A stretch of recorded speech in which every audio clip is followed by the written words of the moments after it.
আজ ৫ নভেম্বর মঙ্গলবার যুক্তরাষ্ট্রের প্রেসিডেন্ট নির্বাচন। কমলা হ্যারিস নাকি ডোনাল্ড ট্রাম্প, কে হতে যাচ্ছেন যুক্তরাষ্ট্রের পরবর্তী প্রেসিডেন্ট? এই নির্বাচনে আমেরিকার মুসলমানরা কাকে ভোট দেবেন? তারা ভুলেননি সাবেক মার্কিন প্রেসিডেন্ট ডোনাল্ড ট্রাম্পের মুসলিমদের উপর নিষেধাজ্ঞার কথা। 9/11 পরবর্তী সময়ে রিপাবলিকানদের ইসলামোফোবিয়া অব্যাহত রাখার কথাও তাদের ভোলার মতো নয়।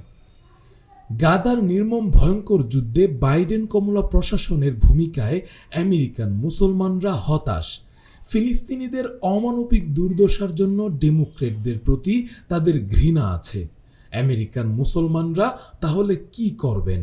এবার মার্কিন নির্বাচনে মুসলিম আমেরিকানদের ভোট গুরুত্বের সঙ্গে বিবেচনা করা হচ্ছে, কারণ বেশিরভাগ মুসলিম ভোট রয়েছে সুইং স্টেটগুলোতে। তাই মুসলিম ভোটাররা এবার কোন পক্ষ নেবেন, এই প্রশ্নটি বেশ কয়েকদিন ধরে বেশ জোরালোভাবেই আলোচিত হচ্ছে। সংখ্যার বিচারে মুসলমানরা মার্কিন জনসংখ্যার খুব বেশি নয়, মাত্র 1%। কিন্তু মিশিগান ও পেনসিলভেনিয়ার মতো তুমুল প্রতিদ্বন্দ্বিতাপূর্ণ রাজ্যগুলোতে মুসলিম ভোট গুরুত্বপূর্ণ নির্ধারক ভূমিকা পালন করে। আর এই বছরের মুসলিম ভোটের ক্ষেত্রে একটাই ইস্যু, গাজা যুদ্ধ। মুসলিম ভোটাররা কি দুই খারাপের মধ্যে কম খারাপকে বেছে নেবেন, নাকি এই ভোট থেকে নিজেদের সরিয়ে রাখবেন? এই প্রশ্নের উত্তর জানা যাবে ব্যালট যুদ্ধ শেষ হলেই।